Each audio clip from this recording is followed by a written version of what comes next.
সাভার মাথায় বিভিন্ন রকম প্রশ্ন ঘুরতেছে। কেন মোস্তাক কবির আমাকে তুলে নিয়ে এলো? আর এই ছেলেটাই কি ফাতিন? এমন সময় ফাতিন বলে উঠল, আমার বউকে বিয়ে করতেছ বন্ধু, আমায় দাওয়াত দিলা না? ফাতিন, দেখা দেখির টাইম নাই।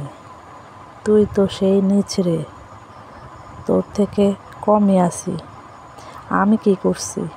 কি করছিস তুই? আমার ভালোবাসাকে কেড়ে নিছিস তুই।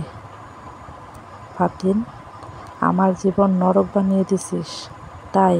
হ্যাঁ, তোর জন্য আমি আমার ভালোবাসাকে নিজের হাতে মারছি। আর আমি তোকে জীবনেও ক্ষমা করব না।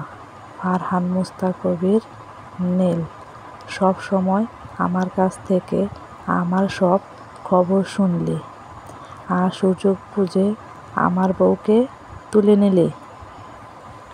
হ্যাঁ, সব প্ল্যান আমার ছিল। তাই তুই নতুন করে ভালোবাসতে শিখেছিস। তুই নতুন কাউকে ভালোবাসবি, সুখে থাকবি, তা আমি হতে দেব না, জীবনেও না। তাই আমি সাবাকে কিডন্যাপ করি।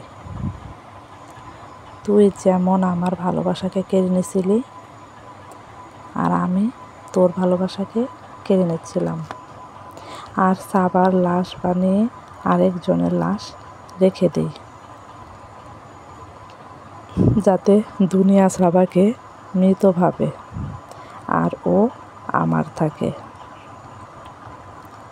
কিন্তু তুই ফেল, এখন তোকে মরতে হবে। আমি মরবো? হা, এই দেখ। এই বলে ফাতিন সোজা গিয়ে ফারহানের গলায় ছুরি ধরে। খুব কষ্ট দিছিলি না আমার মাইশাকে? এখন দেখ কি হয়।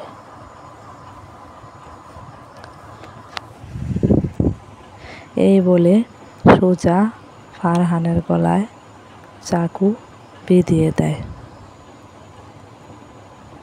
বিয়ের অনুষ্ঠানে অনেকেই ছিল,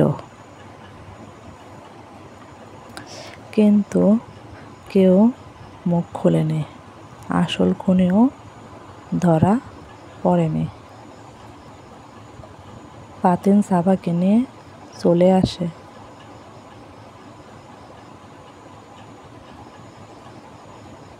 কিন্তু সাবা তো এসেই আয়ানকে দেখবে বলে বসে আছে।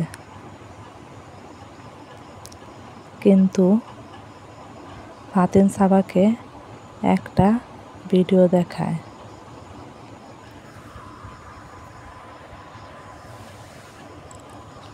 আয়ান আরেক মেয়ের সাথে। সাবা যেন এটা বিশ্বাস করতে পারতেছে না। সাবাও অনেক কাঁদে সেদিন। ফাতিনের কাঁধে মাথা রেখে। ফাতিন আর কিছুই বলে না, শুধু মনে মনে ভাবে,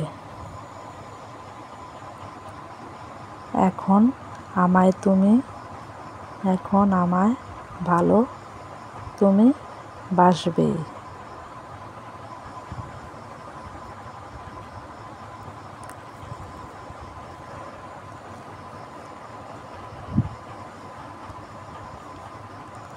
গল্পটি এখানেই শেষ হয়ে যায়। এরকম আরও সুন্দর সুন্দর ভালোবাসার গল্প পেতে প্লিজ আমার চ্যানেলটাকে সাবস্ক্রাইব করে পাশে থাকুন। ধন্যবাদ। আসসালামু আলাইকুম। দেশ এবং বিদেশের যেখান থেকে আমার এই গল্পটি পড়ছেন তাদের সব